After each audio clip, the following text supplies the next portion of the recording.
Thank you, Manis. I'm also here with Jessica Guy. We're just going to introduce ourselves quickly.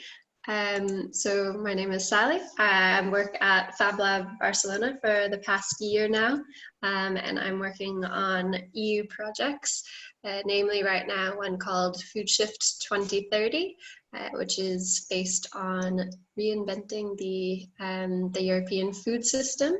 And Jessica, would you like to introduce yourself? Yeah, hello, we're actually in the same place. Hello everyone, I'm super happy to see you all digitally. I'm Jessica Guy, I also work at Fab Lab Barcelona. I did a master's program 2 years ago at Fab Lab at IAC, and now I kind of like stayed. I think I got hooked with the Fab Lab vibe, as many of us did. So I'm very happy to be here and have you all with us. Should we wait another moment or should we start right ahead? What do you think? I guess we can start. Yeah, let's just go. Nice. So yeah, thank you everyone again for joining us today. Oh, I'm just going to admit some more people in the waiting room. Oops. Okay. So today we're talking about Fab Labs and citizen-centered tools for productive cities. And we will tell you actually what that means as well as part of this presentation. Manis, can you also allow people into the... yes, I'm doing that. Okay, perfect. I didn't know if it was only popping up for me. Thank you. Don't bother. I'm doing it. Okay, so what is this workshop about? Well, first we're going to be talking to you a little bit about who we are at Fab Lab Barcelona and how we work. Then we're going to be talking about productive cities and citizen-centered tools. So what are these fun buzzwords and why are we combining them? And we're going to be talking to you about how we're doing it by talking about 3 different tools that we have operating in 3 projects, which are working at 3 different layers. And then it's time for the actual workshop where you're going to get to put this into action. So Jess is going to tell us a little bit more in a minute. And lastly, who's this workshop for? Well, you, considering you're here, but it's also specifically directed towards Fab Lab managers, community managers, and policymakers. And Jess, take it away. So, hello everyone. About Fab Lab Barcelona a little bit. I think all of us already know what a Fab Lab is, otherwise we wouldn't be here, I hope. So just about giving a little bit of a context from the Barcelona side, we're, as many of you guys, a digital fabrication laboratory, and really focus on citizen innovation and like how we can foster social innovation in a local scale, but as well disseminating all of this on a global scale, right? So we are all part of the worldwide network, and we consider ourselves makers, change makers, and we try to empower the citizens with digital tools, with sharing all the knowledge and sharing our research with the locals as much as possible. So the recent years changed a lot how we work and what we do. We've been in Barcelona since 2007, I think, which is now 13, 14 years almost. And with that, also the lab, it's changed a lot over the years. We've grown. We've now have 32 people from all over the world working with us in Fab Lab Barcelona.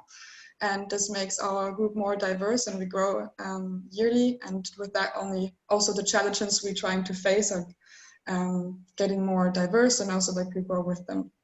So yeah. I was going to say, I think it's interesting to note, like Jess and I are in the same space, we're working in the same team. My background is in biology and ecological economics, and your background is in? Industrial design, so very different, and I'm from Germany. And I'm from the US. And so that's just in this little virtual world right here. It's just like a really quick glimpse at the type of diversity that we have within our lab, and that we think is really helping to contribute to what we're doing, in which we will also talk a little bit more about specifically in the realm of productive cities. Yes. So within the Fab Lab Barcelona, we have 7 strategic areas of research. And I think what is interesting here is now in place are these 7 strategic areas, but they're really based on the interests and the EU projects we're doing in Fab Lab Barcelona, right?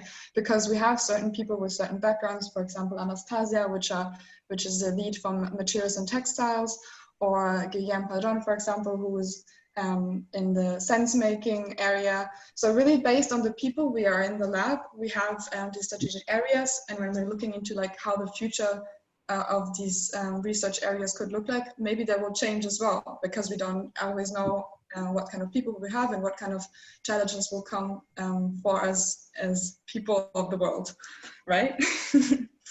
And we have different activities which are leading our work in the lab.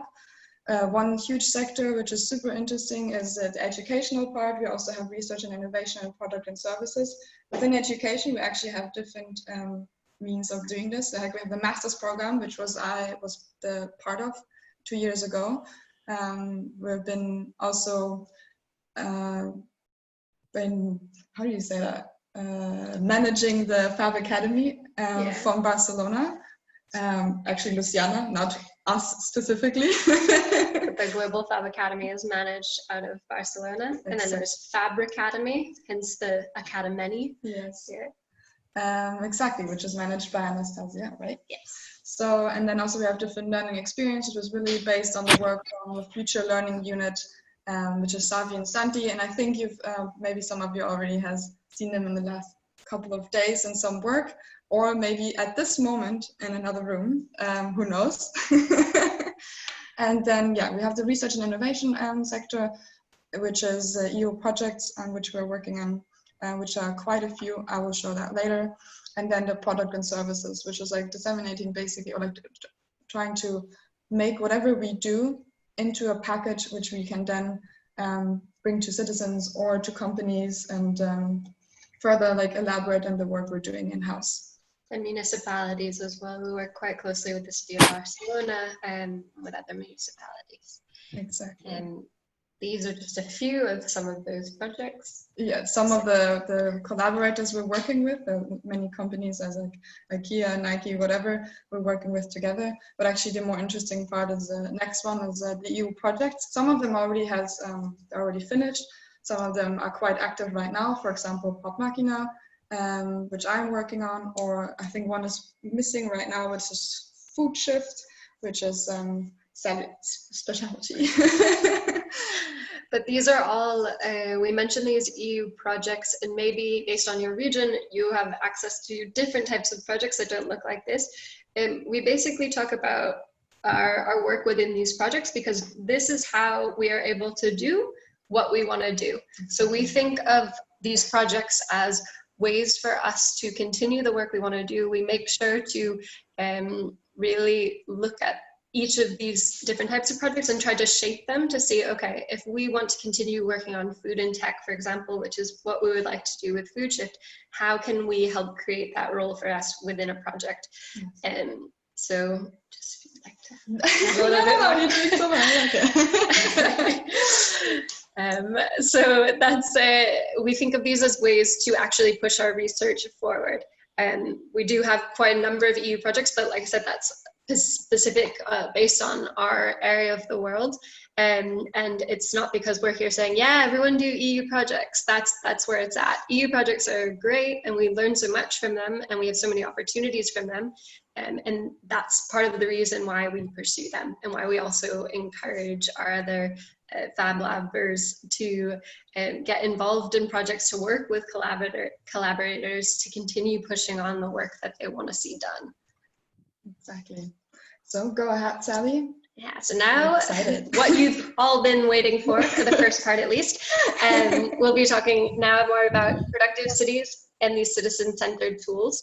Okay, so what do we mean by a productive city? You have the smart city, you have the circular city, you have all different types of these city contexts. And so what is this productive city? Well, the productive city for us is actually something that is in continuous development.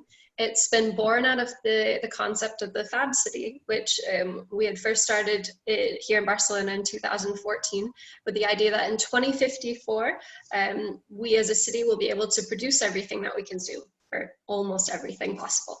As of now, we are, I think, 34 cities in the Fab City Global Initiative that have signed on to this process.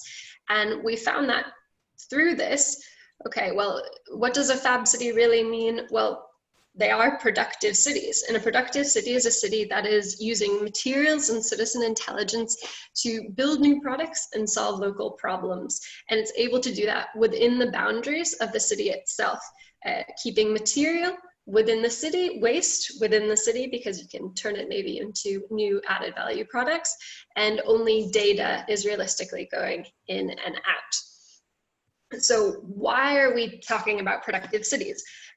Because for us, it's much more than just a trend. We are in this very gray area, even more so now in the midst of a global pandemic, in which we don't know what the future is going to be like. We have emergent challenges, which we are trying to follow through the use of looking at weak signals, for example, but we don't know what is coming towards us 100%. Unless we have any some seers in the audience who can let us know, that would be excellent. But until then, we're working then on trying to make decisions that are going to be impacting our short, medium, and long term. And so we need to be exploring sustainable, circular, and resilient methods to taking these decisions. So how do we see the role of Fab Labs and Makerspaces in productive cities? Well, Fab Labs and Makerspaces, they're physical space, right? And in these spaces, we're typically building and disassembling and reassembling products, and we're also exploring sustainable solutions. And many of us are also producing objects in small volumes and understanding how to respond to local needs. We're also these bottom-up organizations that are working mostly directly with the communities around us. But talking about this as just a space, I don't really think is adequate or sufficient, because we tend to be more than just a space. And this brings us to why we're also looking at tools and that go beyond just machinery type tools. So let's shift gears a little bit and now understand, what is a citizen-centered tool? Well, for us, a citizen-centered tool is a tool that is empowering and activating citizens in their communities and helping provide them with the opportunities to create the environment around them. So we're not interested in saying, okay, hey community, we made this, take it. We're interested in working with the community, understanding the community and their needs, trying to offer them the tools to create what they actually need, and supporting them along the way, and then supporting as well in this process of kind of back and forth. So why develop citizen-centered tools for productive cities? Well, as we've kind of said, Fab Labs and Makerspaces are not just machines. We're people and we're communities. And so understanding how we're working with people and communities needs to be something that we also consciously and consistently explore and innovate to understand how we can even better improve this interaction between us. So, and obviously citizens as well are at the center for us of productive cities. It's not just going to be about the things we produce, but it's going to be about the people that we're producing for and how the things are being produced by those people. So within the productive cities idea and methodology, this is basically our way of trying to understand how we can build these better connections. So we are investigating this through all different types of projects, but for the moment, it's like a hypothesis. So we have this full stack model that's here on the right, and it kind of consists of, well, it does consist of different layers from infrastructure, the actual space level, which we would consider like the basic of a Fab Lab or a makerspace, to new forms of learning, distributed incubation, shared strategies, platform ecosystem, which is connecting these spaces, and then establishing city networks. And we're interested in trying to better understand, okay, how can we create these different layers through using different types of, through going through different types of phases. So the phases that we're looking at are this idea of local context analysis, initial mapping, which is like more about understanding the community or the area that you're looking at, community building, which is quite literally building the community, impact assessment, which is understanding the impact of what it is that you are actually doing, iterative prototyping, which I think is a bit self-explanatory, and the strategy as well. So like, how are you actually going to be doing whatever it is that you would like to work on? And for us, this is something that is flexible. As we said, it's something that we're still investigating, but we see it as something that, depending on the local context, changes and can be adapted.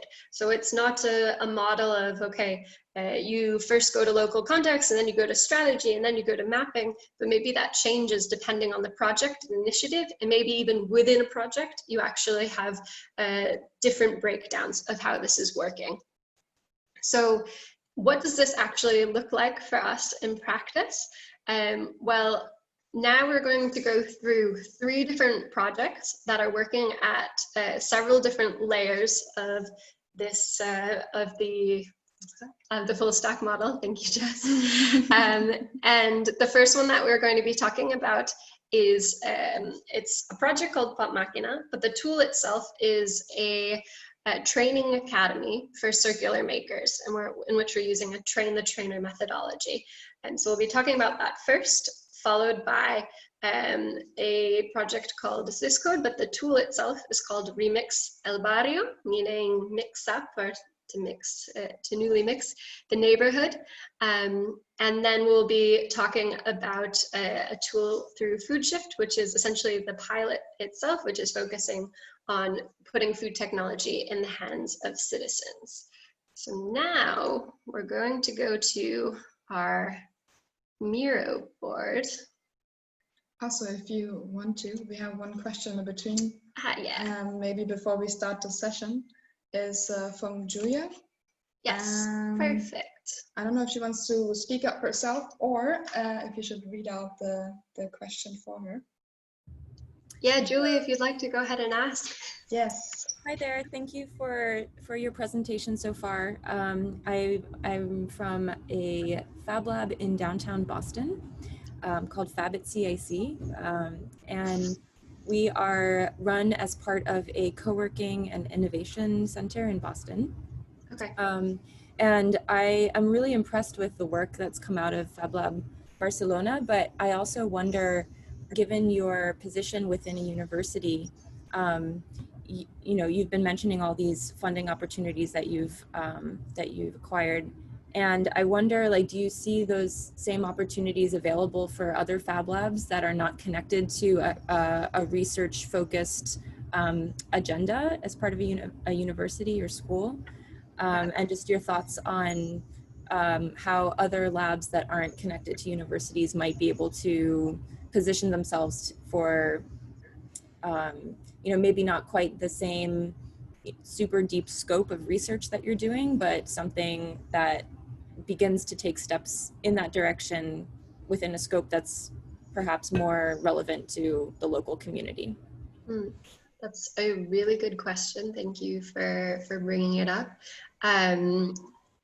This is something that, I mean, for us, yeah, it might be a little bit easier to say, oh no, it's definitely possible without being within a research institution. But I'm saying that because I actually really believe it. I think the work that we do is very specific to Fab Lab Barcelona. And while we exist, we're a department within a university, and we have been making connections and getting to know people based on what we're doing specifically within our department. And so that's something that I think it has, yes, helped us maybe to get into some of these circles of research, but also just doing the work that we're doing and trying to, as much as possible, spread the word about it has also worked really well for getting introductions and working our way into circles of people that are working on EU projects. And I think that's something as well that's now starting to be disrupted, that you're not just seeing very academic and rigorous and kind of like the Harvards or MITs, or for us, maybe the different universities here in Europe. I just drew a complete blank. University of Bristol, for example, as the only ones doing the research, but they're starting to invite in different types of people and different types of stakeholders, because I think that academic institutions are realizing that only people in academia can't be the ones that are doing this research anymore and creating the inevitable policies and research and development that comes out of them. So that's where a group like Fab Lab Barcelona fits in quite well, because we bring a very different perspective, and we find that now that's what people are actually looking for. They want that perspective specifically, and how we're closer to citizens, because we're providing access to a group that sometimes traditional academia has a harder time having access to or really communicating with. And that's something that has definitely actually worked in our favor of not being the traditional academic institution. And I think that it's also possible to approach those types of opportunities in different areas, but it is definitely about like seeking them out and trying to see, okay, in Boston, for example, the different types of grants that are available through the city. I know at the national level, maybe grants in this area might be more difficult to come by, but within the Boston tech community as well, I'd imagine that there are a lot of smaller private grants available, but also at the city level, things available. So it's about like looking for them and also trying to understand strategic partnerships. So what is it that you can provide and the type of added value you can provide as an institution, and being able to share that with potential collaborators and partners, and understanding, okay, well, what is it that they're going to provide? And being quite specific about, okay, we're able to provide these types of tools because we're not necessarily this stereotypical academia. So that I think it can really work in your favor as well. Julia. I think also Kate. Yeah, okay, yeah. Perfect. Hi. Hi, Julia. It's Kate. How are you? I'm also from Fab Lab Barcelona, and I just thought I'd jump in super quick just to, I guess, reflect on that concern, because I think it's, or doubt, because it's something that does come up a lot. And we also have to acknowledge that being located in Europe, being located in a research institution, we're extremely privileged to be in that position. I know that the European Union and the format and method of working through this grant system is unique to Europe. And I know that it's not necessarily the experience of all Fab Labs that they have the opportunity to have it, to really actually access that kind of funding. So yes, I would say that we're extremely privileged to be able to work like this. And I don't see that it's necessarily the only string to our bow. I think that we use it to our advantage, and we also have been very lucky and clever to be able to work with other very good institutions, as Sally is saying. So yeah, I just wanted to yeah, I guess support the fact that yes, it's not necessarily the reality everywhere that this kind of yeah, grants exist. And if I may also add, I think that there are many people from Fab Lab Barcelona that they can say their own little bit of this question. I think that every Fab Lab, because the Fab Lab model is not a franchise, it's everyone can open a Fab Lab, whether you want it to be an enterprise, where you want to be a non-profit, or where you want to be under an umbrella of a sponsor or an institution. So depending on which context you are under, you can tap on different kind of funds, which means that if, as Fab Lab Barcelona is under an institutional umbrella, it cannot tap on SMEs funds because we are not an SME, a small medium enterprise. The most important thing that we've learned throughout the years, and this is answering a little bit the subject of sustainability of Fab Labs, is that we need to work together with the network, and with the network we can achieve to get funds to do projects together. So what I would recommend for your case in Boston is that you can see with whom you can make connection and not see it only as one project that is only you, but see it as a network within Boston. This would be my suggestion. And maybe, sorry, really quickly, just jumping on this, because I know it's not the topic, but next year we need a topic on this, obviously. Really quickly is that, you know, Sally already showed that we have 3 kind of funding models. So we have 3 different ways to, again, work on the sustainability, what Anastasia is saying, because being funded through public money is not always the most sustainable method to continue working. So we work on a knowledge transfer model and also an exploitation model. So everything that we're doing inside these projects is developing open source knowledge, obviously, but then also business models and methods of creating sustainable income and sustainable projects for the people working at the lab and also being educated at the lab. So I think that's also important that we kind of do use a 3-tier methodology or way of working. But maybe next year we need a specific topic on this. Yeah, thank you for such a complete response to that question. Thank you again for asking, and Anastasia and Kate, thank you for adding those bits as well. They're incredibly important. And like I said, we're a network, and I'm glad that I had the network here as well to contribute to those responses, because we work super well that way. Thank you guys. And so does anyone else have any questions before we move on to talking about these specific projects, specific tools?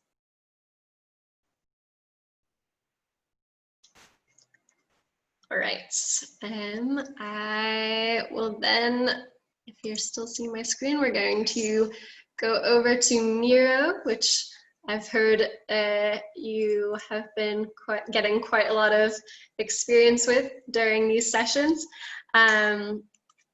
So we're going to be talking about the different tools through these boards here. So the first, So the first tool, that's our citizen-centered tool for productive cities, that we're going to be talking about is a tool that we developed through a project called Pop-Machina, and it is the Circular Maker Academy, or the Pop-Machina Academy. The Academy essentially is a training space for circular makers. So there are people that are in different cities in Europe, and based on our partners within this project, that are starting circular maker spaces.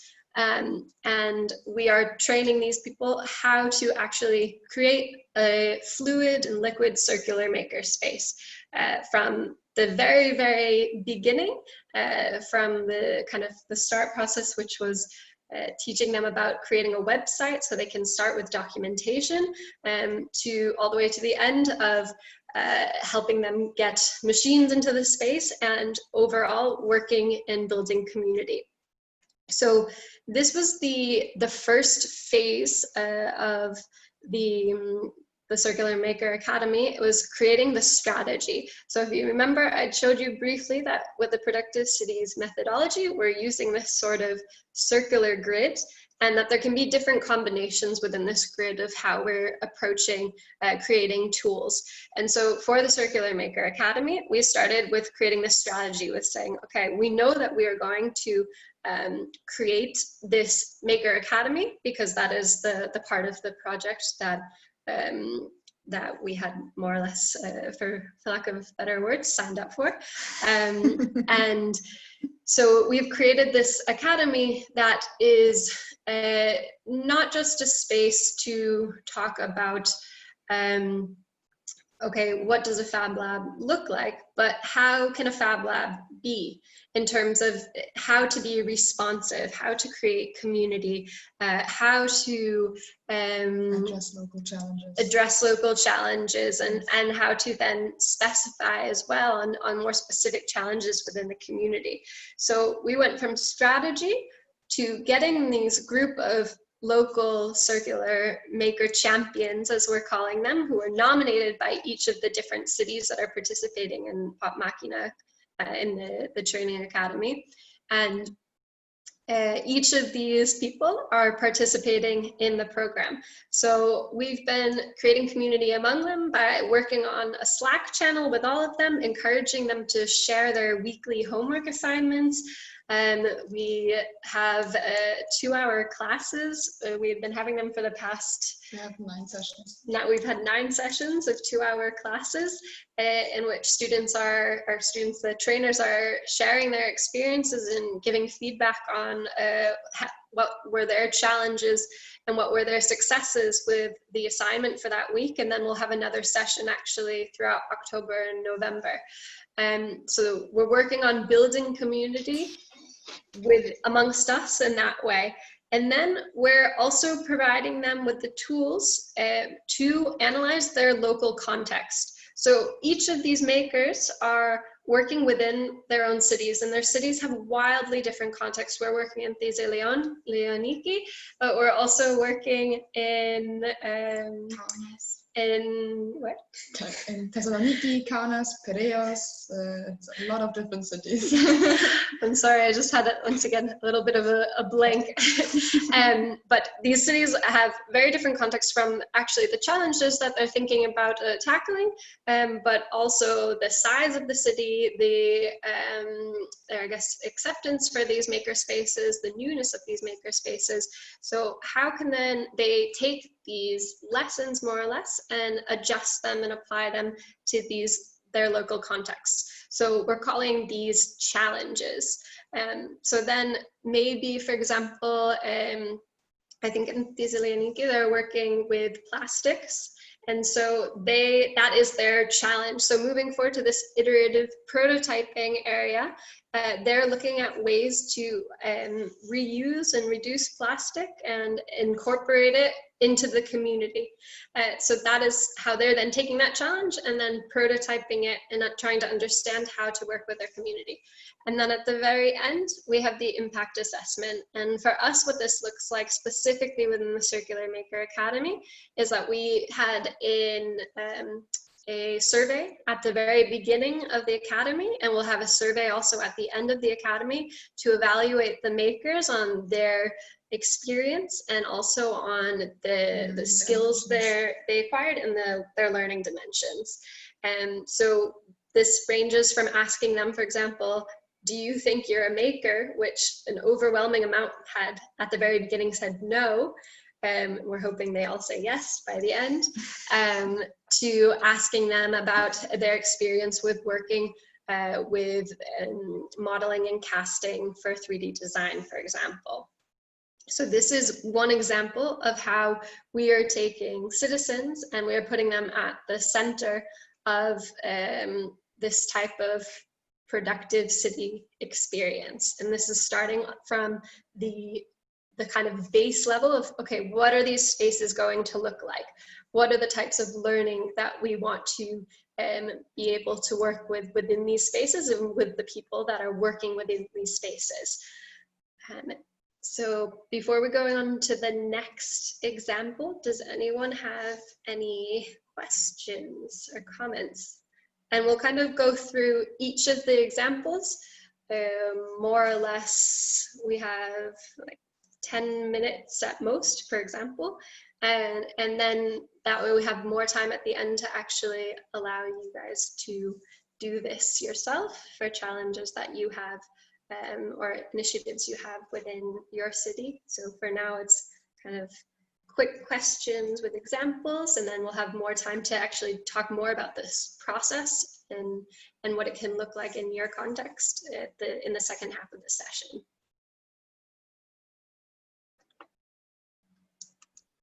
Oh, there Hello? goes. Yeah, Leopold has the question now. You can go ahead. Leopold. No? I think Leopold had a question. He was writing in the chat.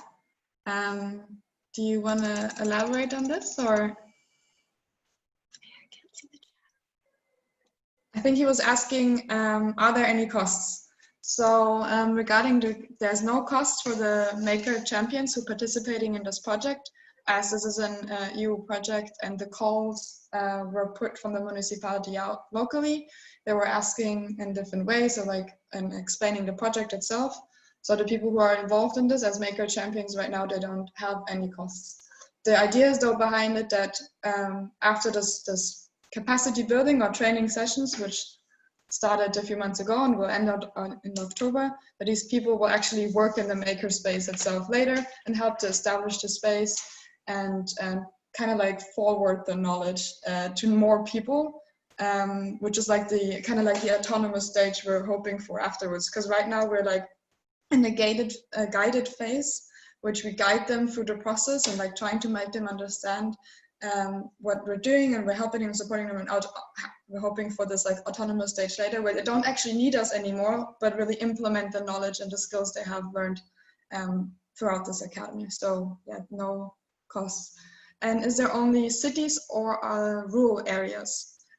These are cities in different scales. So there's, for example, Thessaloniki and Istanbul, which are quite big, but also Santander, which is a smaller city in Spain, but there are no actual rural areas as such, so no like small towns or anything involved in specifically this project. But I think the idea of general of all of these EU projects is that you really take it from one central area, for example, Fab Lab Barcelona, you can take it to 7 other cities, and then from there on you can take it into more rural areas. So I think that is a nice idea to actually like really expand the network as much as possible. But yeah, in this specific one, there's no rural areas. And as Jess was saying, expanding, but also adapting for the context, because Exactly. a rural area might have very different needs than like a very busy center of Istanbul, for example. Exactly. I hope that answers the question, Leopold. Any other questions specific to this one before moving on? Hopefully a quick one. I see you mentioned a Git book there. Do you find that some of the tools are like barriers for people that are non-technical? That is actually something we we had today a Pop-Machina Academy session, and that's something which came up, and that's why we're talking about adapting to local context. Because obviously, yes, we're using tools which are very normal for us to use in a Fab Lab context, which is, for example, Gitbook, GitHub, GitLab, whatever. This is repositories we have already been using, and we like to use them because they're open source. But also, as we've seen today, that we talked with Leuven, who said that they're trying to work with refugees in their area, and because there's a barrier of not being able to have Wi-Fi or internet accessible on their phone, because it's like super expensive apparently, having a Git book as such for them, which is like one of the possible end users, doesn't actually make sense. So we're trying to figure this out and really trying to understand the local context. So for the first iteration, for our maker champions, the Git book makes sense because they are makers, they use this already, or also some of them are got new introduced to it and they like the way of working. But then if they take it to their local context, they have to understand who are the people they're talking to, and maybe they actually have to adapt how they share their information. So yeah, that's definitely something we're facing, and there's no one solution because, as we said, it really depends on the local context. What is there in Leuven is maybe not an issue we have here in Barcelona or in Santander or in Thessaloniki. But yeah, I mean, as long we're really trying to go always with the open source solution, I think that's the core idea which is behind it. But obviously, sometimes it doesn't work as we want.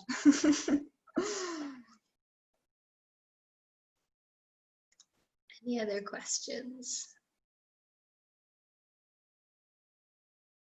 Then let's go ahead to All right. the next one.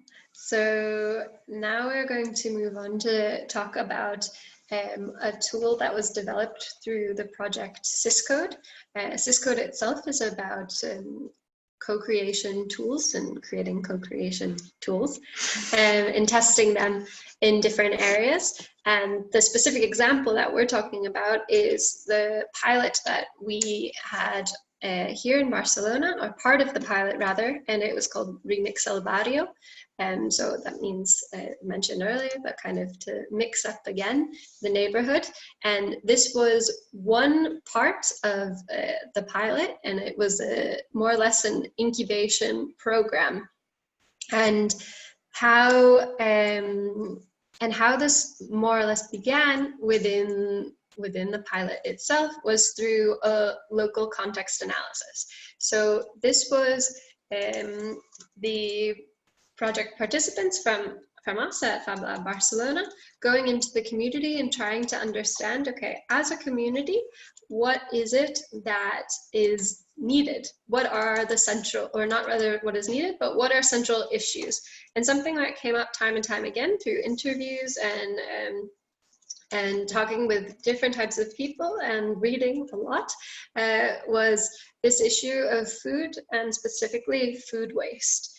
And so from there, it was collectively decided by the community members to focus on the issue of food waste. From there, it was then moving on to the local mapping to understand, okay, so who is creating food waste? Who is consuming food waste? Who is moving food waste around? And understanding each of these different actors and the potential synergies amongst them. Now, here's when, in this community building phase, when we are talking more specifically about this, this incubation part of the project. And this was essentially choosing a series of participants who had been prototyping like food waste related initiatives, and choosing them to move forward and incubate their ideas.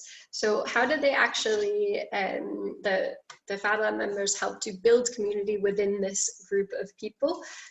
Well, they had weekly activities, they were connecting with local initiatives, they were also practicing co-creation tools amongst them, and they were attending events together and working on event diffusion. And from this, they then started to create the actual incubation program. So the incubation program was focused around learning collectively, and it was created, it was co-created itself. So how was this done? Well, it was started by selecting common interests and needs from the project participants. So understanding, okay, well, you, for example, are interested in eco-design and you need tools in, we'll say, web or online development. So how can we create an incubation program that's actually responsive to those types of things? And so this section was very much co-developed, and then the information about each of these different parts of the program was communicated to the participants. And then the program itself as well was structured around peer-to-peer learning and one-on-one coaching. So it wasn't necessarily one person saying, this is what you need to do all the time. Actually, it wasn't that. It was learning within the group together and then working with trainers within Fab Lab.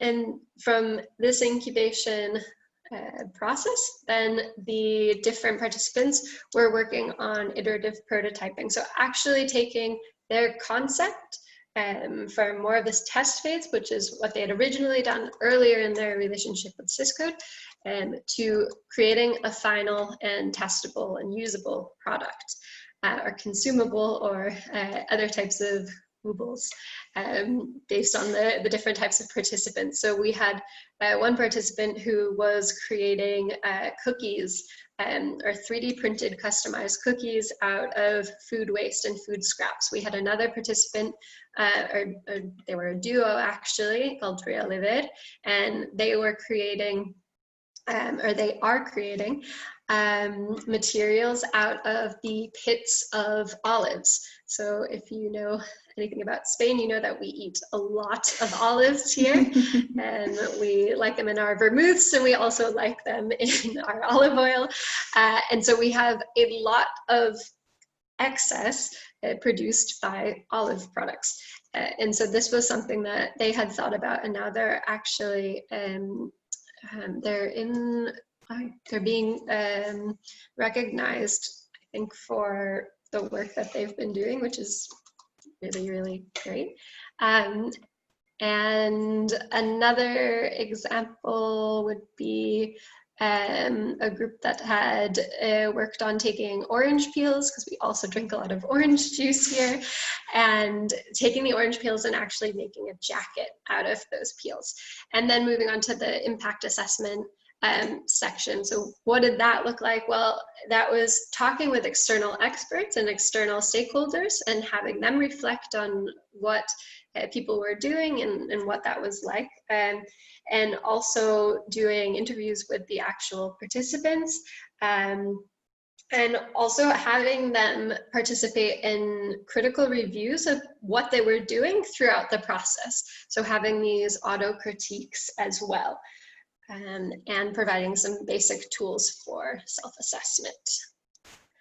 So in this process, just to like reconnect again, this idea of centering citizens, it was really about taking the Fab Lab itself and trying to understand, okay, how can we train people in using certain materials or certain skills like creating biomaterials, which Anastasia was incredibly, well, which she led with Lara.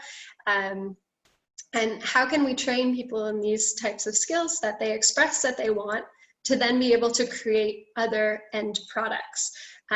And to also create a responsive environment.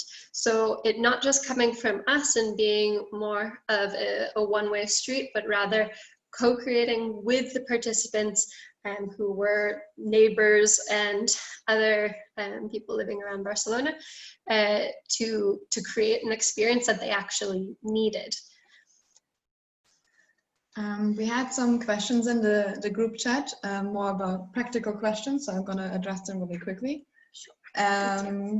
There was one question about if the Miro board will be available afterwards. So yeah, the Miro board will be available. We're not going to lock it down all of a sudden. So you can just, if you want to reflect on it, check it out later again, feel free to do so.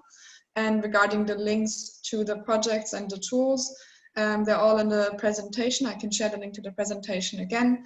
There you can look at the EU project's website and see all the work which has been done by Fab Lab Barcelona, but also about from the other consortium members to find more information about that. But yeah, feel free to check there if there's, I don't know if there are any other questions related directly.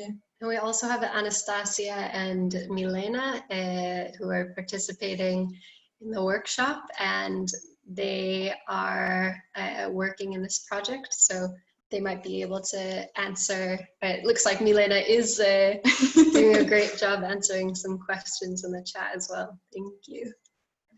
Amazing.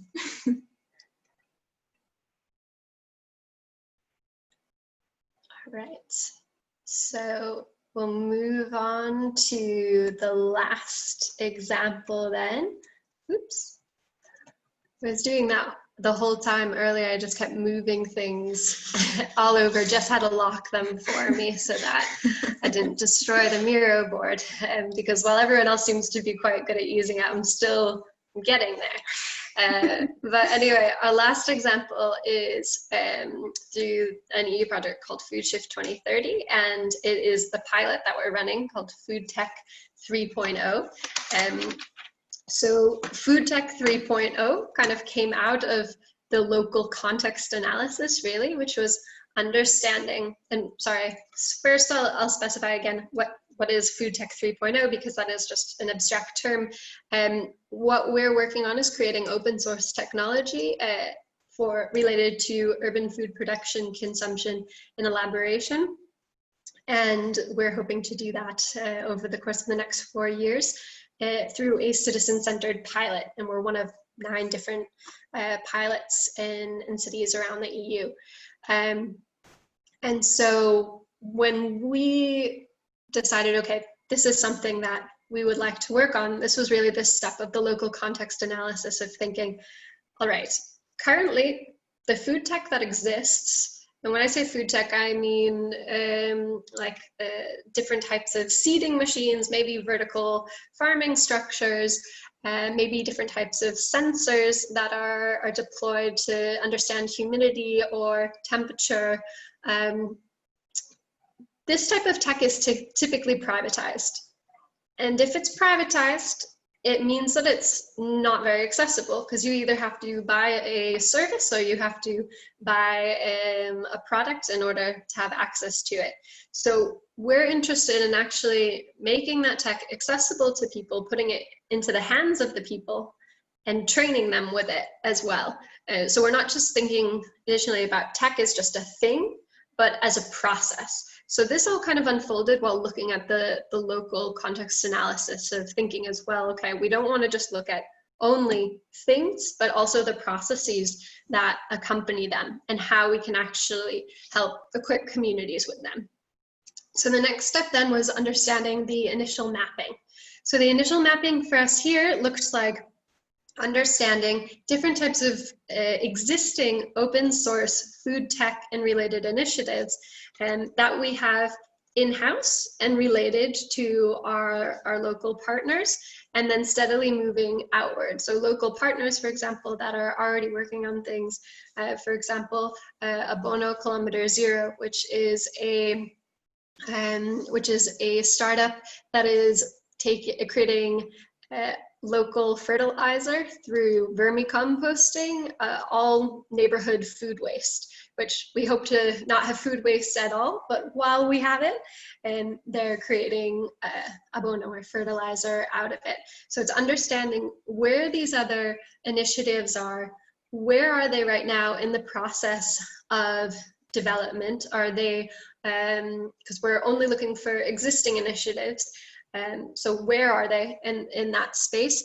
And also, what are the potential target communities that they're aiming to work with?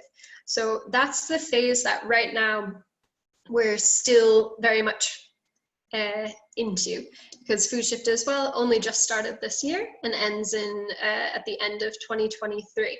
So we're still in this phase and moving into the strategy phase of, okay, how are we actually going to work with these tech initiatives and upscale them and to make them more socially ready and also technically ready.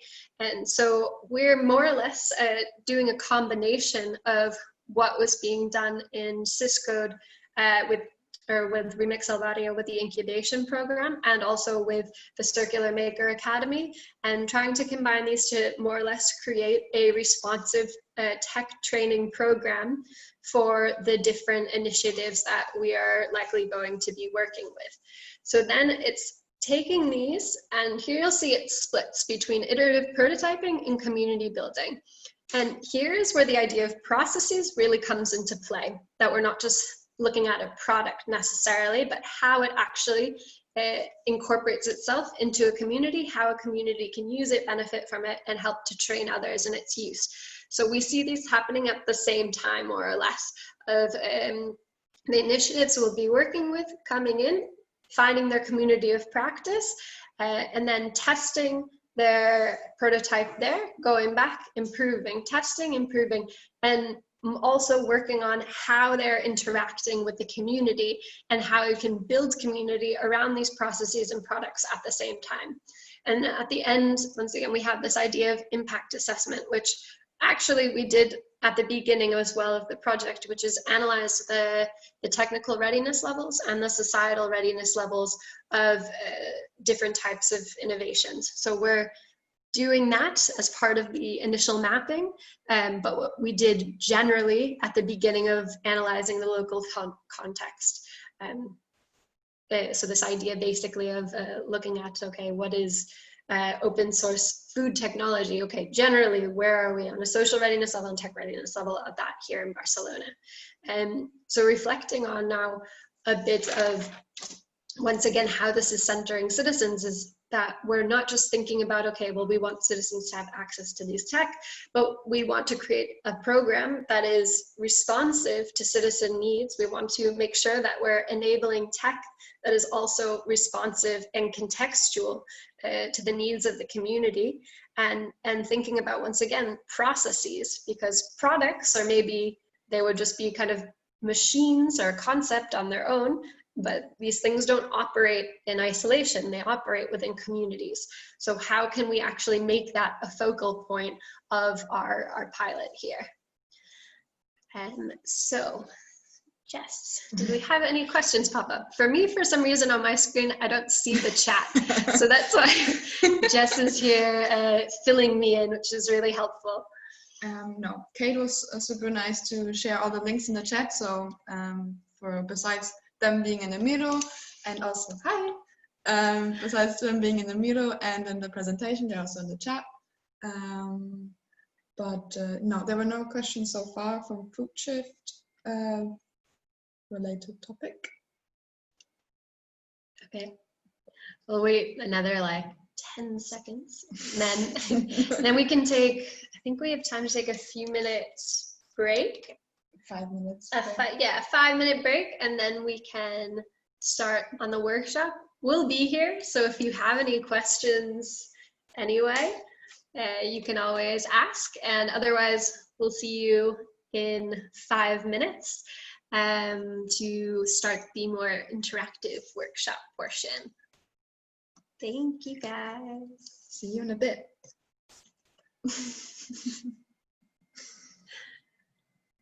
Wow. Oh, that's how I can look at the chat.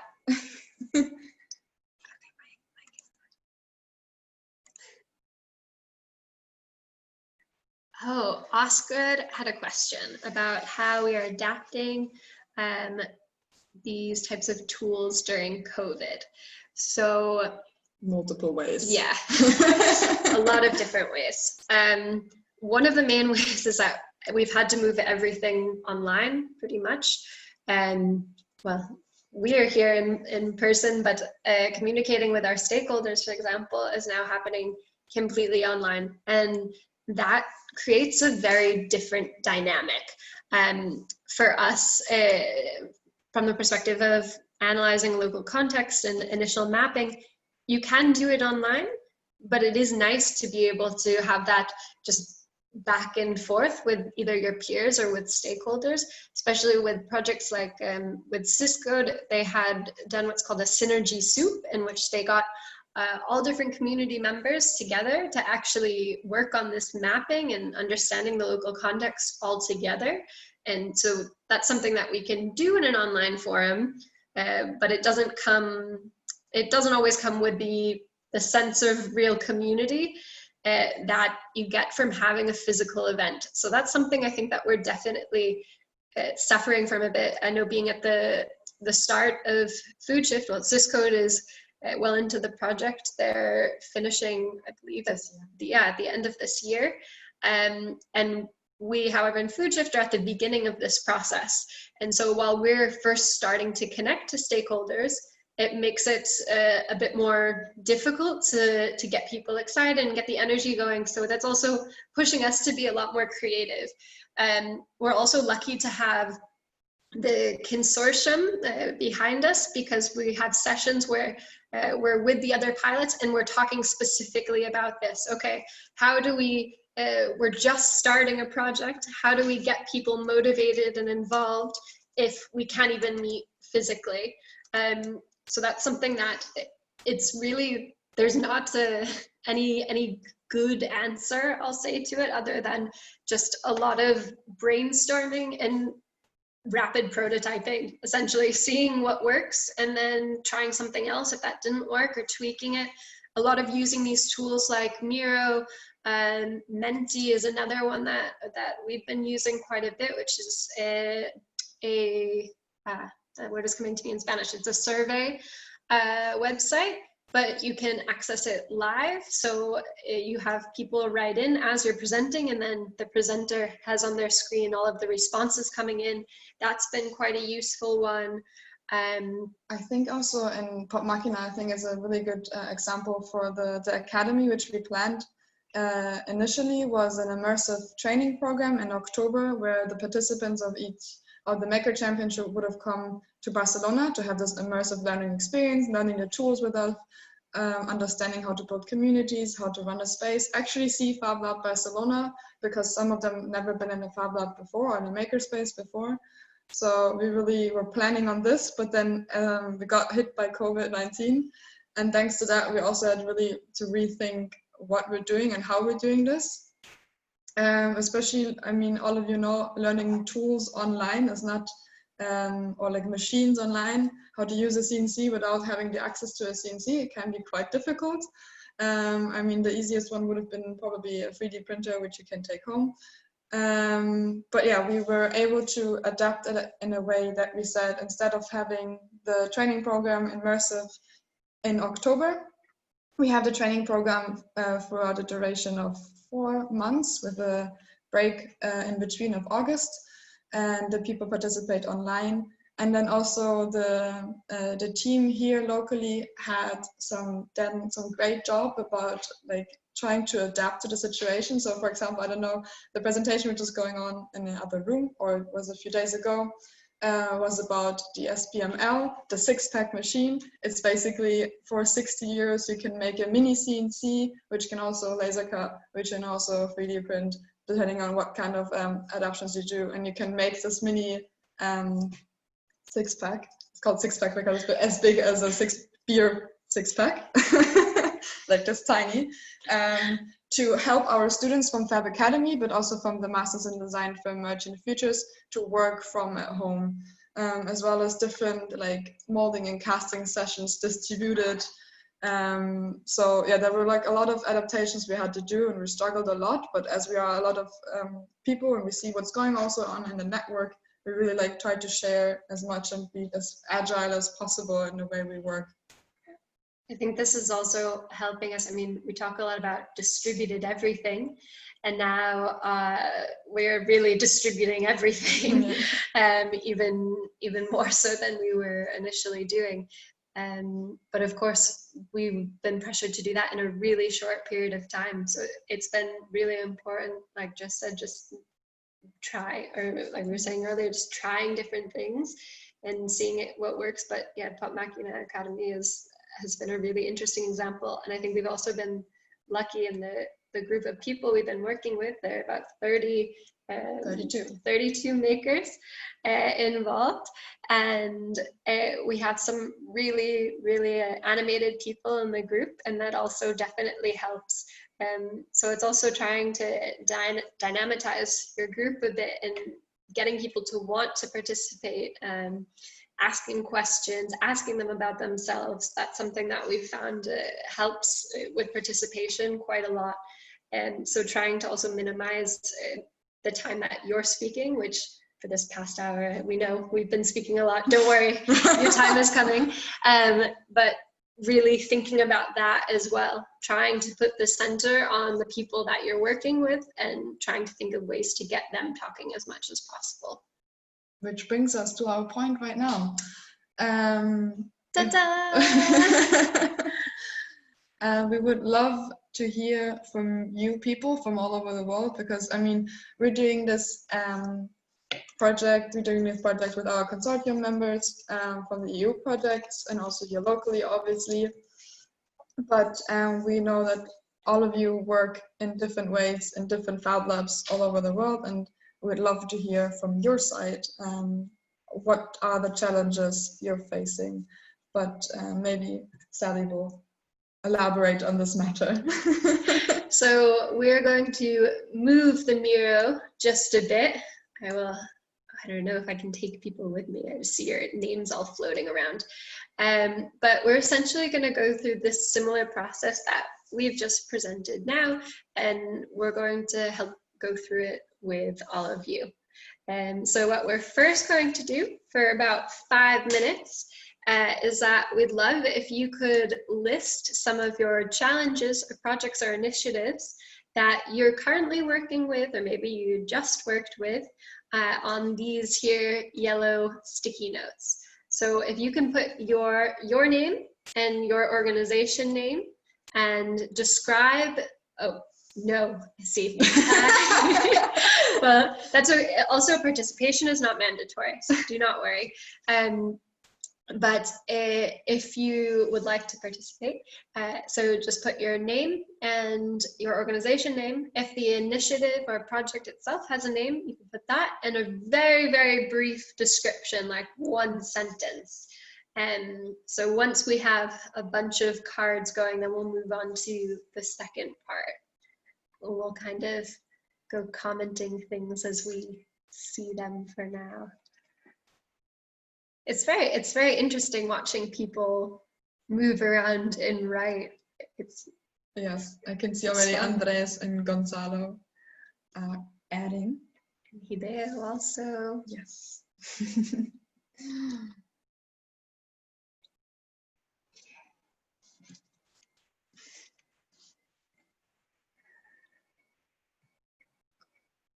Ooh, we have someone from Japan here. Super excited about that, to be honest. One of the people who studied with me last year, MDF, Ryota, is from Japan. And I think, as far as I know, he is working together with the Fab Lab you're from. I'm not 100% sure, but it sounds very much like it. Super cool. Kamakura. Super nice. We have Oscar, who's from Fab City, Yucatan. It would be good to have like maybe a specific project in mind, because in the next section, we're going to think about how those projects are centering citizens. So having a specific one would be good, but a theme is also okay. People came with the need to brand their products. Very nice.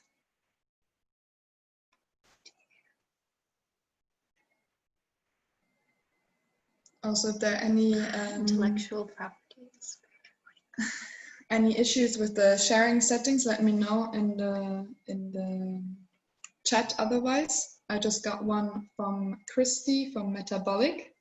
Hello. I'm gonna send you an invitation. Hopefully, you will be able to access now.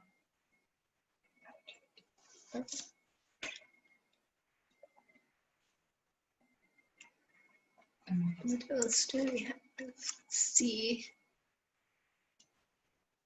Leopold. Okay, I understand, or I see a little bit more context for the question you're asking about the rural areas as well. Using permaculture design. Very nice.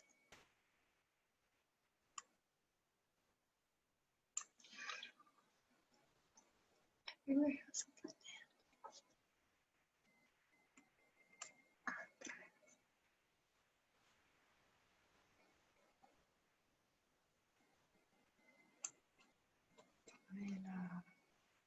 Pamela, I see your request. I'm on it. I think it's because the one that Milena has shared Is it a different one? is a different link. I will share again the link in the chat, which should make everyone able to participate without having to requesting access.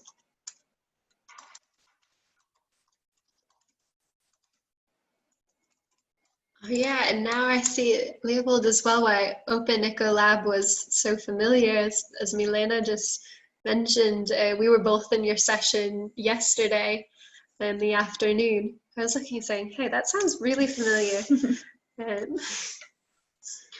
The session was amazing, Leopold. Thank you very much. You guys have the opportunity to watch it later. I think all the sessions will be displayed in the upcoming weeks on the Fab Foundation channel, YouTube channel, maybe. There's some organizer around can explain better. But yeah, you should check it out. It was super cool.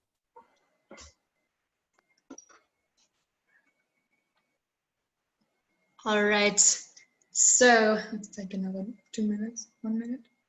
Yeah, we'll go, okay, we'll do another 1 minute and then we'll move on to the second section. Plastic beach party.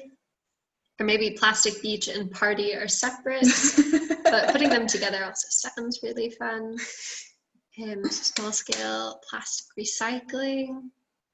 Be interesting to hear about how initiatives like that as well are adapting given COVID, doing things like beach cleans or working in very much a space that you have to physically be there. That was also one of the things which was brought up actually today in the session with Pop-Machina, that because every local context is different, every city has different measurements right now about how to deal with the COVID situation, is that in some they're able to open the makerspaces, but with a limited amount of people and with good ventilation to be able to have some sessions, which is super nice. But also we see that a lot of the makerspaces are going to struggle with that, with opening up the place in the first place. But then we talked about how we can, with the idea which I was talking about before, how we can distribute the machines in a matter that people can use these tools at home, or how can we adapt to a super easy level, how to do molding and casting at home with biomaterials, for example, instead of using your CNC milling machines to for the wax, and then with silicone and all of these things which might not be available. Actually, how can you use simple things you have at home to learn the methodology, at least, even though it's maybe not as sophisticated or normal in our environment, but just as good, just to learn the practicalities behind it. So yeah, that's super interesting. And that goes back to the creativity bit we mentioned, that anything around us really we could be working with. We had people who were saying they had a hard time finding something to cast, and it was like, well, we could cast a pen, we could cast the phone, and there are things around us that's just trying to look at them in different ways as well. All right, so we are going to move on to the next section. It's really nice to have this really diverse group of ideas here, and also see where people are coming from and all of the different types of contexts that we have present in the workshop. So moving on, you're now going to take this idea, and with the blue card, so you can put the yellow card with the blue card if you'd like, that might make it a little bit easier. You're going to describe or highlight how one of the projects you've mentioned is centering citizens. So how is it making sure that what you're doing is working for citizens, assisting them in what they're aiming to do? Or maybe you're finding that it actually isn't really a citizen-centered tool, maybe it's centered around businesses or specifically teachers, in which case you might say, oh, maybe not this one, but maybe it could be a moment as well to think, how could you give it some sort of twist to bring it to the everyday person or your target groups as well? And then we'll have so about maybe 10 or so minutes of brainstorming, and there are a few enough of us, I think, that as well, if you want to make comments at the same time in the chat, or out loud with your real voices, not just in the chat, that's completely fine. And then we'll also have another 10 minutes to talk specifically about maybe some of these challenges, successes, or the processes of working with these citizen-centered tools. And then the very last step will be actually creating kind of one of those diagrams that we were working with before, and that you'll be mapping that or mapping your citizen-centered tool on that, and then we'll talk more about that as well.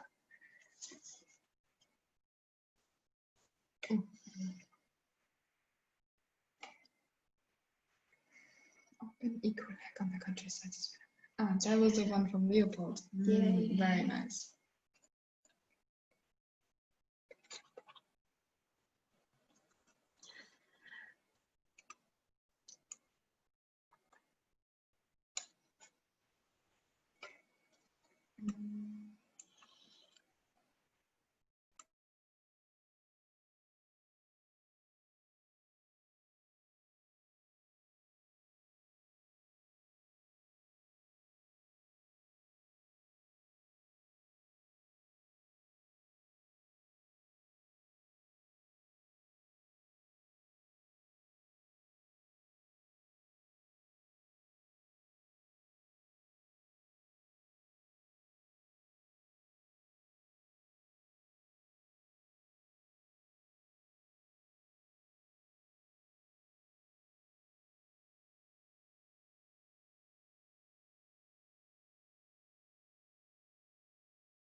Hello, we've been seeing a lot of work going on and we're super psyched about seeing all the people participating right now.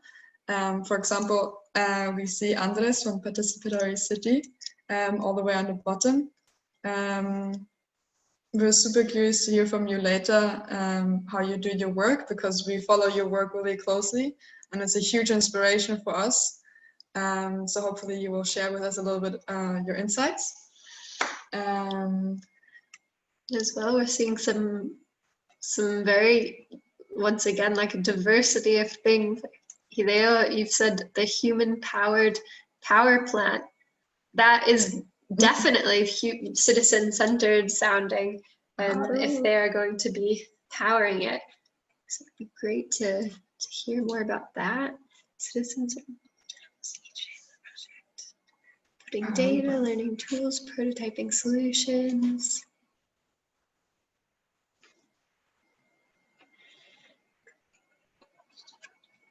Also, Tony, citizen environmental science from Aruba, as far as I understood.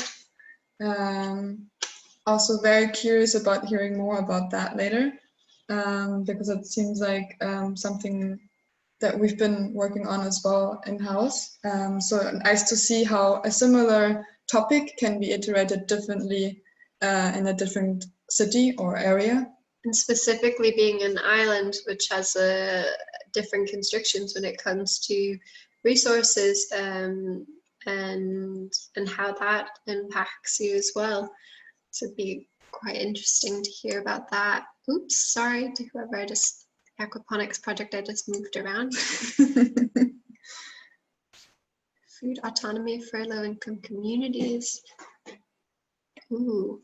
Hermano, we should definitely speak as well. It's where with food tech for FoodSHIFT, we're quite interested in exactly those types of initiatives. And it'd be interesting to hear how you're creating your aquaponics system, what it looks like, the structure of it and everything. And recovery of public spaces in the city. And using citizen sensors to recover data, collecting and sorting reef mapping images.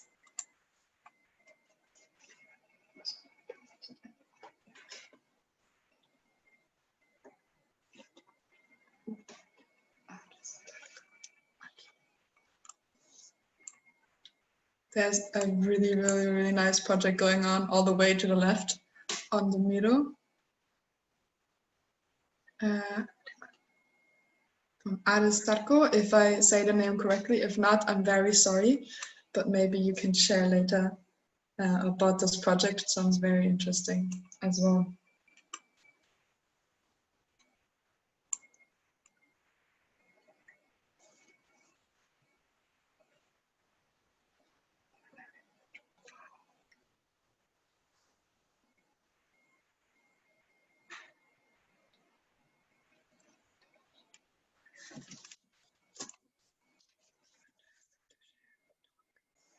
Yeah, it's been about 10, I think it's been about 10 minutes, just about. So, who would like to start and share a little bit about their initiative and some specific ways that you're working with citizens? So I've seen, it looks like that everyone's working with citizens, which is phenomenal. Amazing. I'm assuming as well, maybe you wouldn't have been in this workshop if you weren't very curious about citizens, but we'd like to explore that a bit more and understand, okay, how are you doing this in your different projects and in your different contexts? So if there's anyone that is burning to go first, and if not, we're going to do one of those things that teachers do, say, hey, this one looks interesting.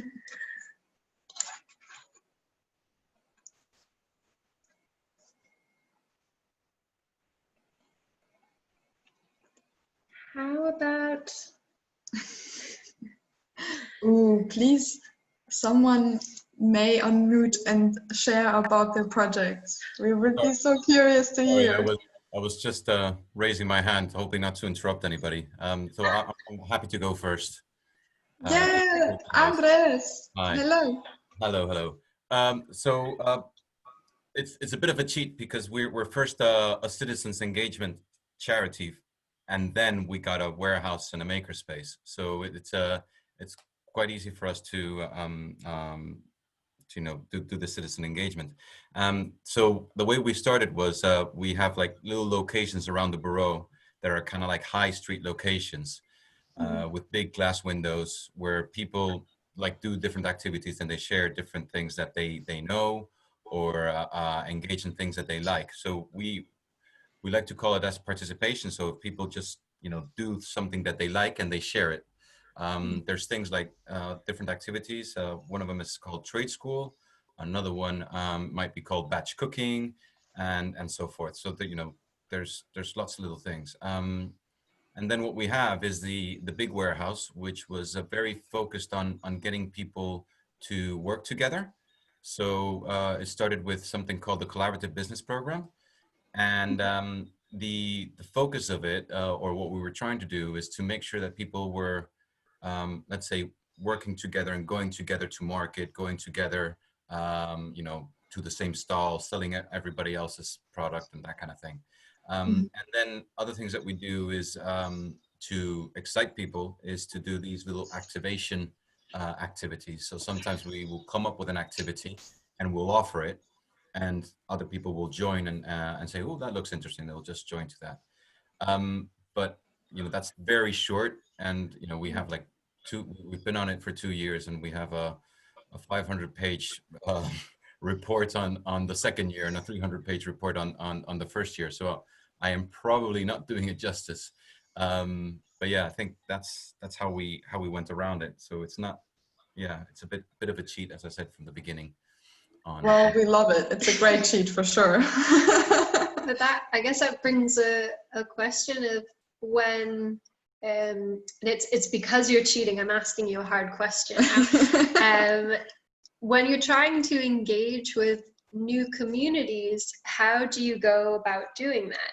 So I know sometimes within Fab Lab and the Fab Lab network, sometimes we get the same people, or really with any organization, sometimes you start getting just the same people over and over again. And you mentioned trying to get people excited, but how would you do that when it's a new community that you haven't necessarily worked with before? See, that's where we cheat, because we first engage a new community every single time, and then they come to the warehouse.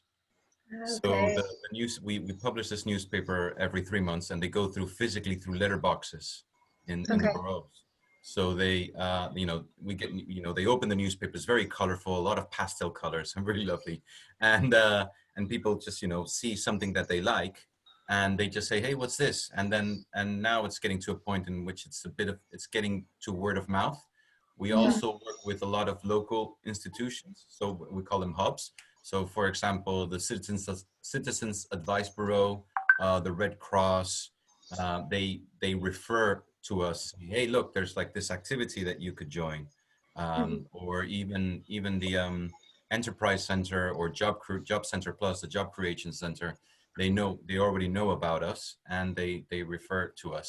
So we constantly get new people, and then, you know, Super. we like to talk about ourselves as well. Amazing.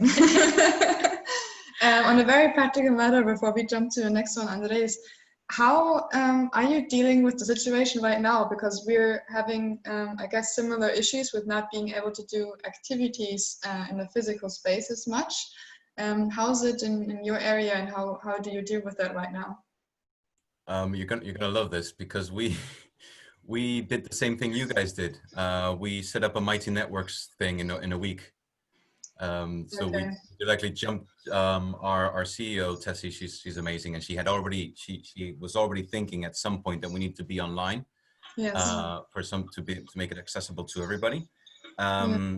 By the way, and where we are, it's called Everyone Every Day, and so we jumped onto this thing, this Mighty Networks, and then we have loads of activities via Zoom or video conferencing in.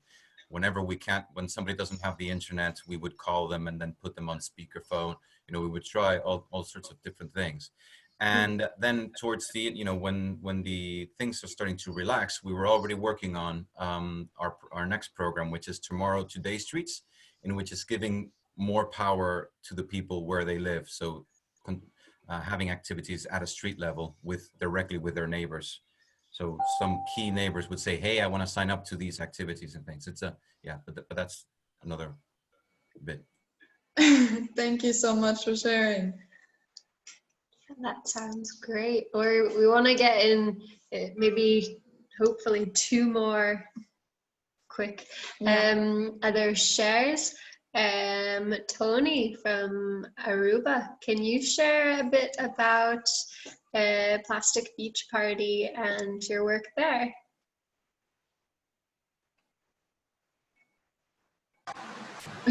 Hello? Okay, sorry. Can you hear me? Hi. Yeah. Hello, Tony. Hey. Yeah, so we started with the design thinking workshop. So it was just, we had a call out, and anybody who thought plastic was an issue would join. And so we went through this whole process of what can we do with plastic, rather than, like, there's the traditional recycling method of exporting plastic for money.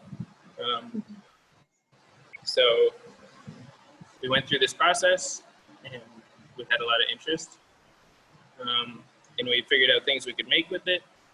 And then we asked everybody if they wanted to do something together with it. If nobody was interested, we would have just stopped.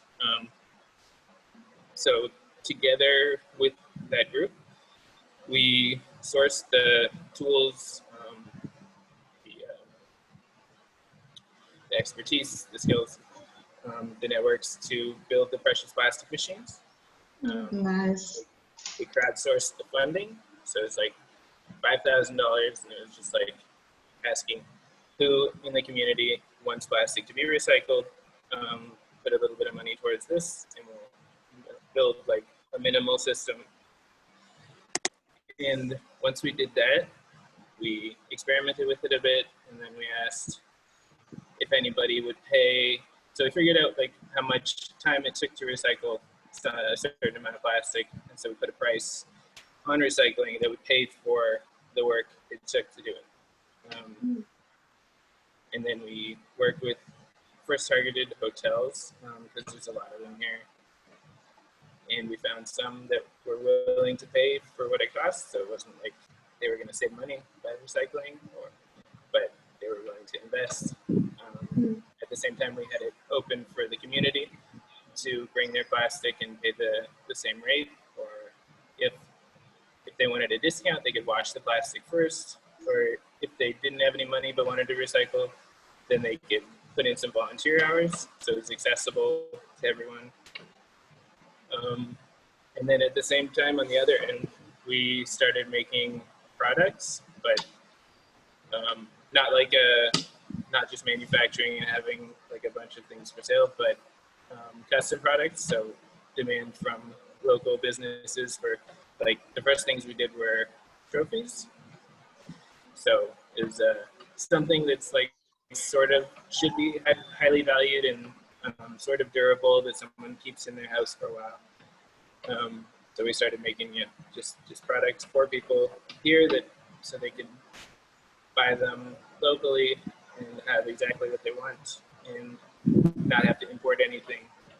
Super nice. Sounds amazing. I feel like the whole topic about the precious plastic machine is becoming more and more prominent within the whole Fab Lab network. We've seen a lot of like requests and like questions about this actually. Bless you, Sally. Which is super interesting to see, and that brings us also to the idea that maybe we have to question a little bit sometimes about how we do things in Fab Labs and how we can actually look more into material flows. And that's super nice. Sounds like a great project. We have time, I think, for one more quick one. Is there anyone that wants to volunteer? If not, we have a lot of questions.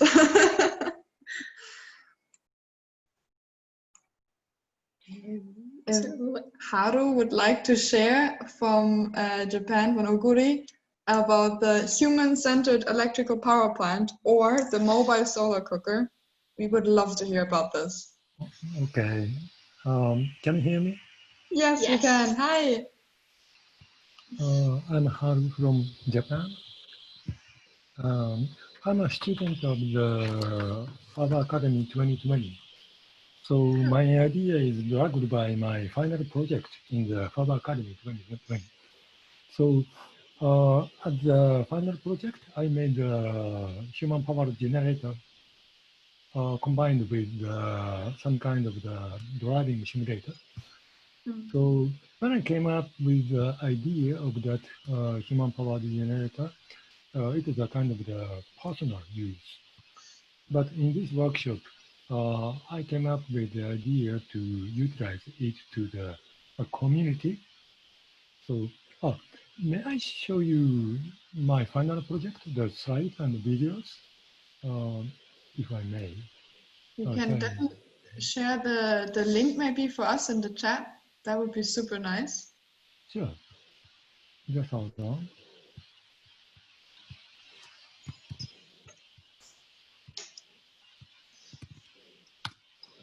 We're getting the precious plastic as well. Andres, amazing. I'm telling you, like, precious plastic is getting very prominent. Okay. So, yeah, there's a 1 minute video on the bottom. Yeah, this one. We can play it and then. Amazing. Yeah, it is a fitness electric generator with interactive drive simulator. So, fitness machine does not produce any electricity, just wasting the power from human. So this system can store the energy, human power energy, to the battery. It is about 30 watts. So it is high enough to charge the smartphone, 20 watts. So high enough to charge the smartphone or something, and to motivate the people to continue the fitness. This is a game, interactive game. So the slope of the drive simulator is linked to the electricity charged to the battery. So this is the system. This is what I made in the academy.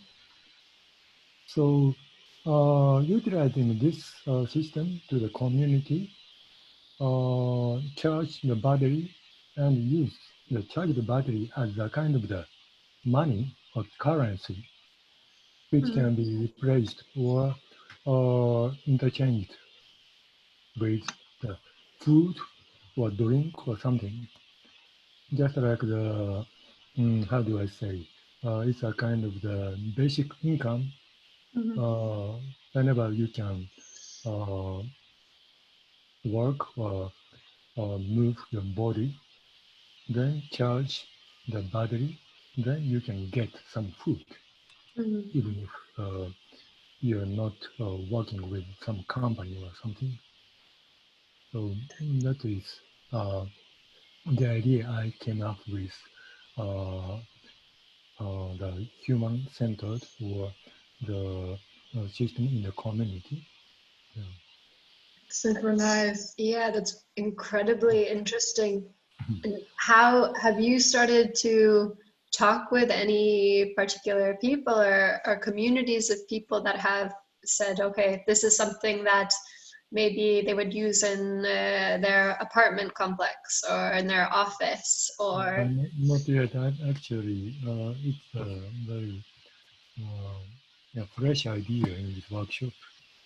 So, Yeah, Fab Academy just finished, yeah, right? it's true. So maybe we want to, with this great insights already, we want to move on to the last section of our workshop. Yeah. So thank you, Hideo, very much for sharing, and Andres and Tony as well. Thank you. It was great to have these very different insights of how you're working with people and with community members. And now we're going on to the very last section of the workshop, which is taking this challenge that you've just talked about and trying to map it on this productive cities access that we had been talking about. So what is your process like? And Hideo, for you, this might be a good way to start thinking about this. For example, like, would you start with the prototype, and then you would look at the local context, and then go to community building, and then to strategy?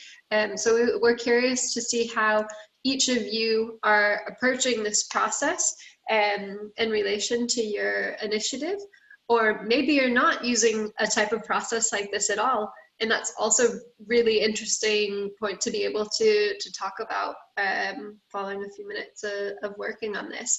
Or maybe you do some of this process, but you don't do each of the steps.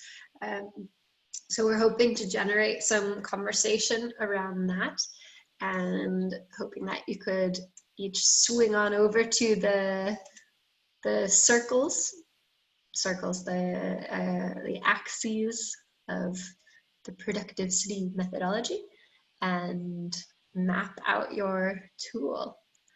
And as we've mentioned before a few times, this is something that is very much that we're testing. It is not a methodology that we're saying is the methodology, but we're constantly looking for ways to innovate it as well and improve it. And getting your feedback from this type of session is a really amazing way to be able to move in that direction and see how we, within the Fab Lab network, or we as Fab Lab Barcelona within our own projects, how we can be reflecting in different ways and thinking about this in different ways. And this is, as Anastasia had said as well, like, this is the way that, or one of the ways in which we're working, but no Fab Lab is alike. So it'd be really interesting to see what you think of this way of working, and if you think it would work for you, or maybe not, depending on your local context as well.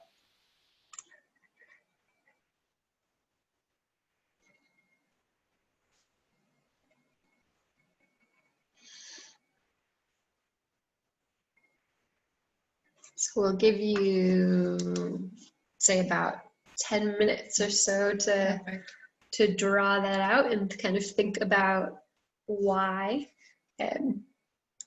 If you need less time than that, that's also okay. You can Yeah, you can say something in the chat. You can either use the little arrows, which are on the left, or just the pen tool, which is also super easy to use in the middle. And please remember to put the project name on the little box so we know which one is which one.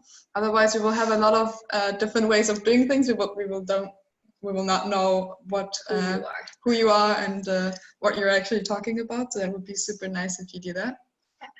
And also, if there's not enough space, if you go a little bit further down in the middle, you will be able to see that there are a few more, just in case, with more people. There are tons. There are tons. It's an army. Go crazy. Put as many projects in as you want. Yes.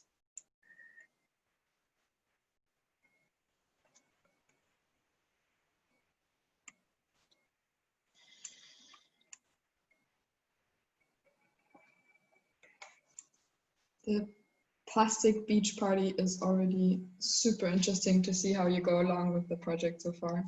Very nice. I like it.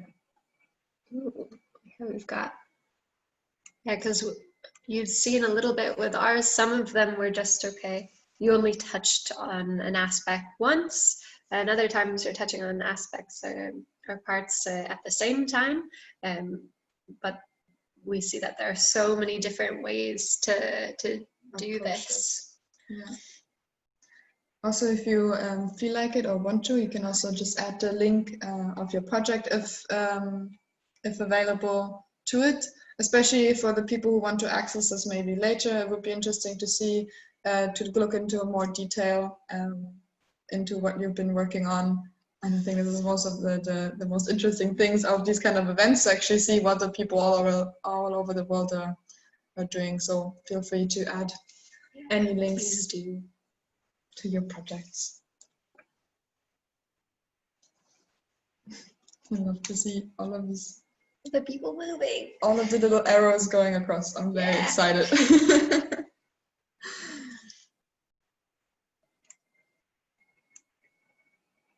As well, if you want to get rid of an arrow, if you created it by mistake, Jess, how would you do that?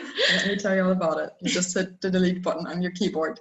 Yeah, if something is also missing, as Sally said before, feel free to add anything to this strategy or path which we suggest. But I can already see that Christy is adding something which I find super. I'm curious to see. Project launch. That's actually a really good point. Maybe we should talk about this because we're talking here in like a timeline, and I guess the approach of this could be in a short matter. It could be like you're starting all over again. So maybe we can talk about this in the discussion round after. I would like to hear from Christy what her thoughts are on this.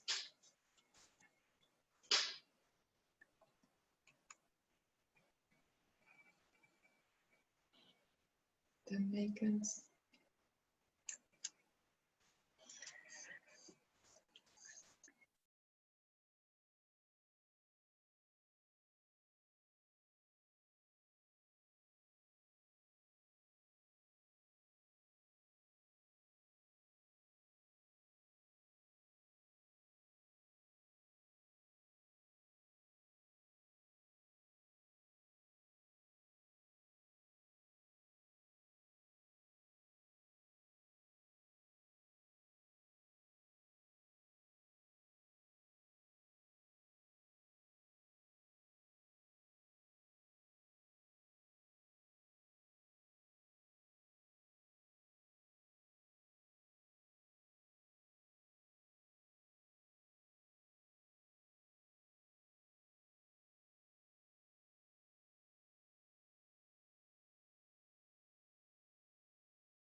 really excited. We're really excited to hear what you all have to say.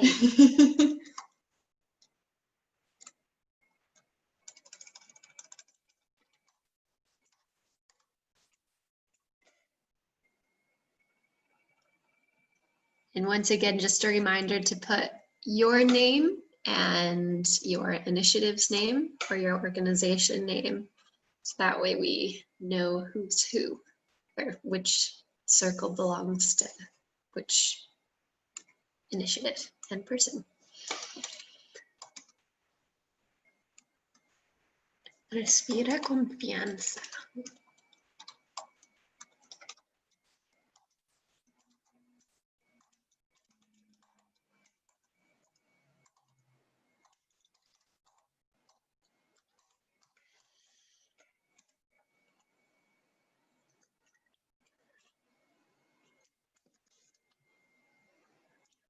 All right, we'll give you 2 or 3 more minutes to do your circles.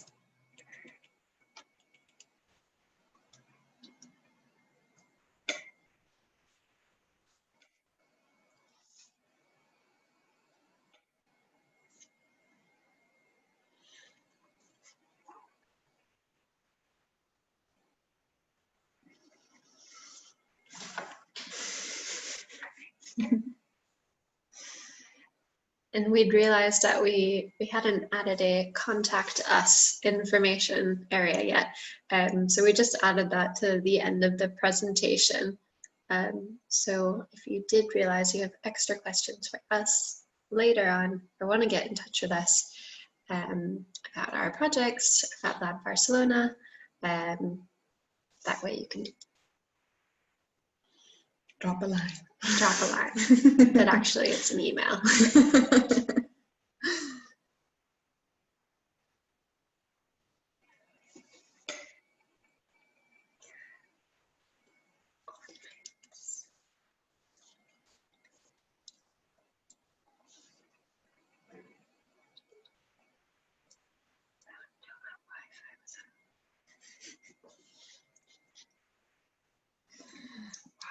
Lando. There is a lot going on there. That's super interesting to see. Very nice. As well as participatory cities. Go all the way to the top, if you may. Andres is doing some great work here. I feel like we need multiple of these. It'd be cool as well, maybe, because we're not going to get time to hear from anyone, or everyone. It might be interesting to maybe say if you would like to, but this is like the optional challenge of the workshop, the optional stage of the workshop, is afterward, if you don't have time to share during, you could create a brief video explaining what this process is like for you within your project. And that way we can store it on this Miro and still be able to see what different people say and how they're approaching things. Because unfortunately, we're not allowed to have workshops longer than 2 hours. I'm not sure you would want to be in a workshop for longer than 2 hours, though I'm sure we could make it very, very fun. But that way we still get a chance to hear from everyone, even if we don't within the next 10 minutes. Yeah, I would definitely like to hear from, I think it's from Oscar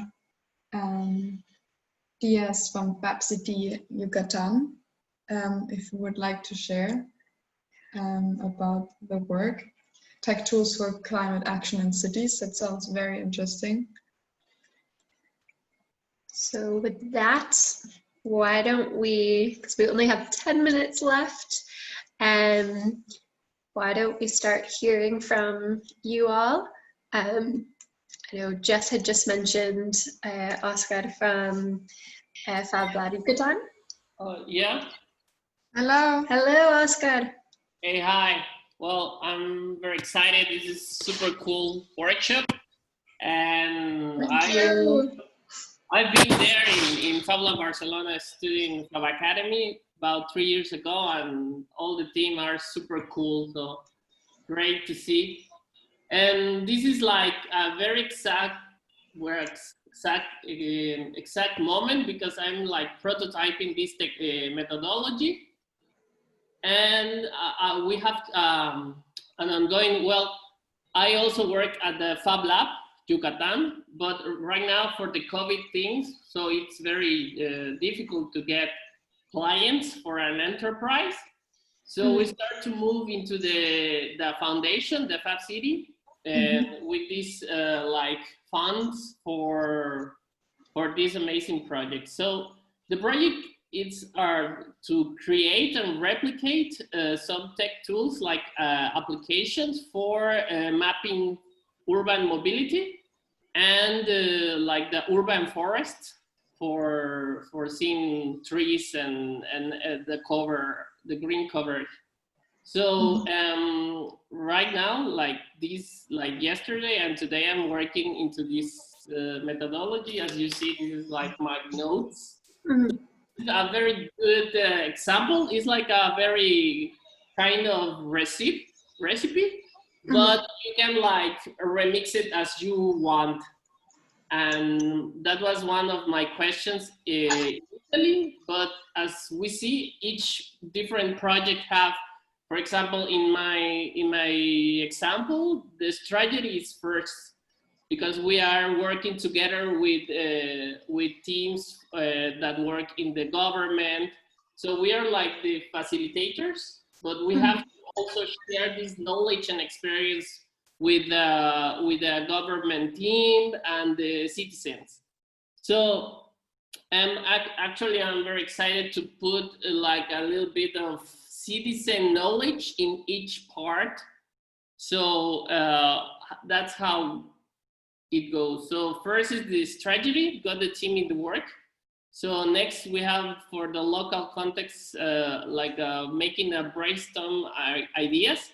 I didn't know Miro, it's super cool. I used to work with Padlet, that it's also cool for a clear canvas and post-it mess. Yes. And well, then I jumped to the community building, like building these community champions for mapping and gather data, but not like massive data, but just a few examples of data, because they were they going to be like empowering with tools for just not gather data, but to visualize and you know, like propose solutions for, in the future. So next we have the initial mapping, but I always propose first do some analog thing before starting with the, you know, like the technology and the machines and the applications and everything. So first we do this like community building, as you say, and then we use the technology for mapping. And then with all the gathered data, we start to prototype some kind of round tables and open discuss and use online tools like, I don't know, like Scratch and everything for building like prototypes. Prototypes in the way for visualize and share knowledge. So the impact assessment would be like how we assertively communicate and demonstrate all this raw data that we gather on all the process, no? And then at the end, the process repeats at the part of community building, but adding new criteria. For example, if we are right now mapping urban mobility, then we can add, for example, gender perspective into the urban mobility, because we have this normal way to map, no? But then also the citizens can put new criteria for building new layers of information. So this is more or less the thing that I got here. Super nice. Yeah, that was excellent and really well explained, Oscar. Thank you so much. Just for the sake of time, we're gonna maybe try to get, should we try to get one more in or go to? Before we maybe go to the last one, are there any, I just wrote in the chat as well, are there any open questions so far or any feedback or insights you would like to share? If not, we're happy to hear about one more project. And we can also, before they throw us out of Zoom, we can also continue the conversation in the chat in the FabX event. Or add any comments in the middle. We're happy to come back to you as well if there's anything open. So feel free to add comments. Maybe let's see if we can get one more.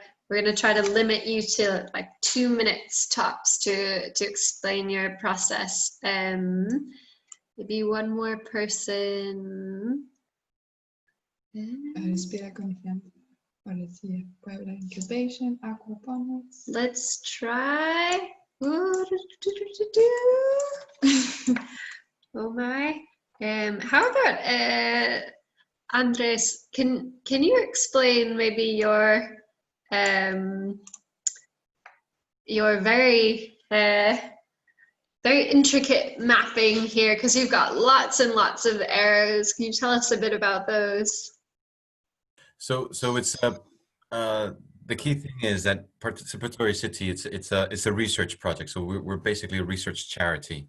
So there's a lot of the impact assessment gets feedback again and again, and so we try a lot of things, and that's difficult to come across because sometimes some people come expecting it to be a service, and it, and we tell them clearly on, look, we're having a go, and we're trying things out. So it's so basically we kind of know the local context, but until we speak with the local community, we have a biased view. So we get the community fairly quickly into the discussion about how the strategy goes. But now since we've been 2 years on it, we kind of feel that the strategy of Participatory City and all the research behind it, kind of know where we're kind of going, but still we still need to adjust to what the community is saying. Yes. And then it's and it is a lot of interactive prototyping, and of changing and adapting to circumstances and to people's needs. So I think that sounds pretty well. That's as deep as I can go without putting my foot in it. So yeah. Yeah, that was great, very concise, and also an interesting way to see how you're continuously in this process. And it's a very good point as well. It's maybe for some projects based on time constrictions or resource constrictions, you really only have to choose one way, but maybe ideally you would be continuously able to partake in different parts of these pathways. So before we have to sign off in the last minute, any comments that anyone wants to make, or any about the methodology as a whole on its own, or anything else actually as well? And if not, yeah, like I said, we can continue the conversation in the chat on the Mighty Fab. Network. Yes, there.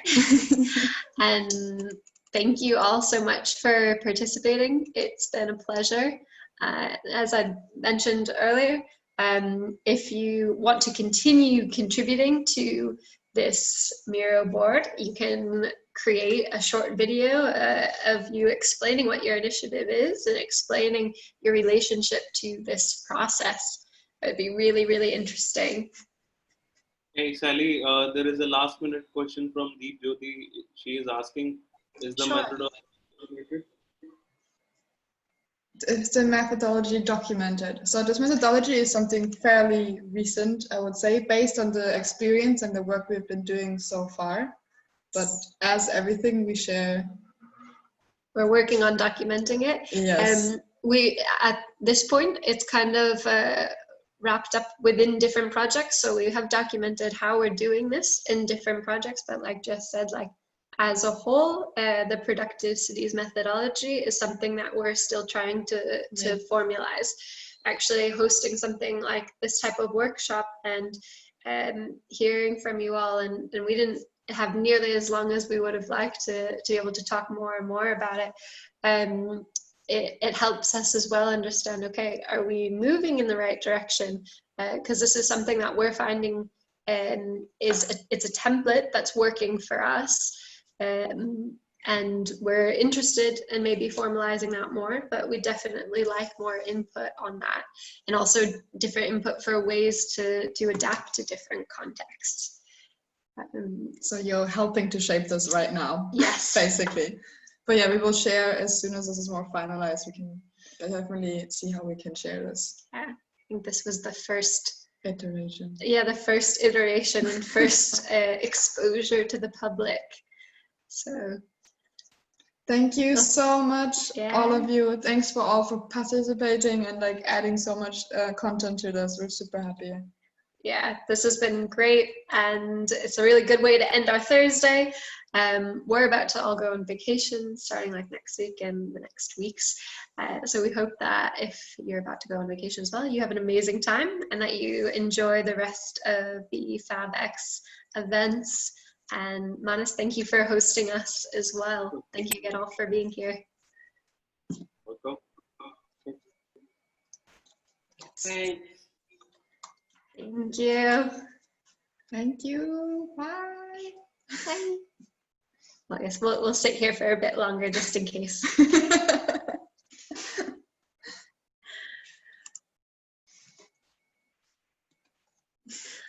Thank you, Milena. All the love.